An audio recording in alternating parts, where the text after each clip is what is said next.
शमशान में जब महर्षि दधीचि के मांस पिंड का दाह संस्कार हो रहा था तो उनकी पत्नी अपने पति का वियोग सहन न कर पाई और पास में ही स्थित विशाल पीपल वृक्ष के कोटर में 3 वर्ष के बालक को रखकर स्वयं चिता में बैठकर सती हो गईं। इस प्रकार महर्षि दधीचि और उनकी पत्नी का बलिदान हो गया। किंतु पीपल के कोटर में रखा बालक भूख प्यास से तड़प तड़प कर चिल्लाने लगा। जब कोई वस्तु नहीं मिली तो कोटर में गिरे पीपल के गोंद को खाकर बड़ा होने लगा। कालांतर में पीपल के पत्तों और फलों को खाकर बालक का जीवन येन प्रकारेण सुरक्षित रहा। एक दिन देवर्षि नारद वहां से गुजर रहे थे। नारद ने पीपल के कोटर में बालक को देखकर उसका परिचय पूछा। बालक, कौन हो तुम? बालक ने कहा, यही तो मैं भी जानना चाहता हूं। नारद ने फिर पूछा, तुम्हारे जनक कौन हैं? बालक ने कहा, यही तो मैं भी जानना चाहता हूं। तब नारद जी ने ध्यान से देखा। नारद जी ने आश्चर्यचकित होकर बताया कि हे बालक, तुम महान दानी महर्षि दधीचि के पुत्र हो। तुम्हारे पिता की अस्थियों का वज्र बनाकर ही देवताओं ने असुरों पर विजय पाई थी। नारद ने बताया कि तुम्हारे पिता दधीचि की मृत्यु मात्र 31 वर्ष की आयु में ही हो गई थी। बालक, मेरे पिता की अकाल मृत्यु का कारण क्या था? नारद, तुम्हारे पिता पर शनिदेव की महादशा थी।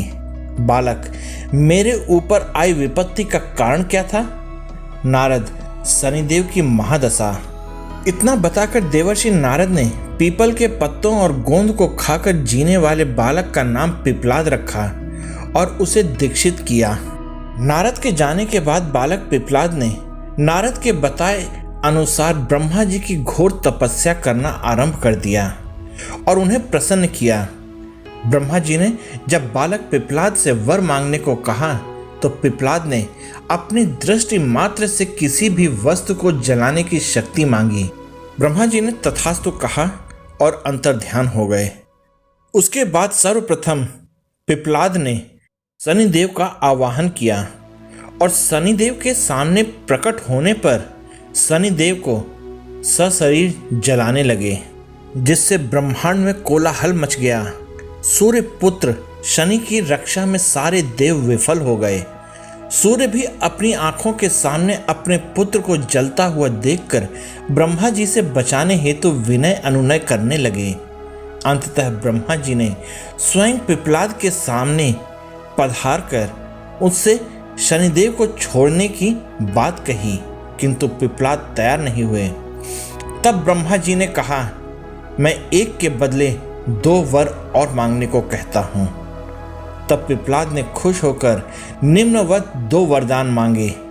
जन्म से 5 वर्ष तक किसी भी बालक की कुंडली में शनि का स्थान नहीं होगा, जिससे कि कोई मेरी तरह अनाथ नहीं होगा। दूसरा, मुझ अनाथ को शरण पीपल वृक्ष ने दी है, अतः जो भी व्यक्ति सूर्योदय के पूर्व पीपल वृक्ष पर जल चढ़ाएगा उस पर शनि की महादशा का असर नहीं होगा। ब्रह्मा जी ने तथास्तु कहकर वरदान दिया। तब पिपलाद ने जलते हुए शनि को अपने ब्रह्म दंड से उनके पैरों पर आघात करके उन्हें मुक्त कर दिया, जिससे शनिदेव पहले की तरह तेजी से चलने में समर्थ नहीं रहे।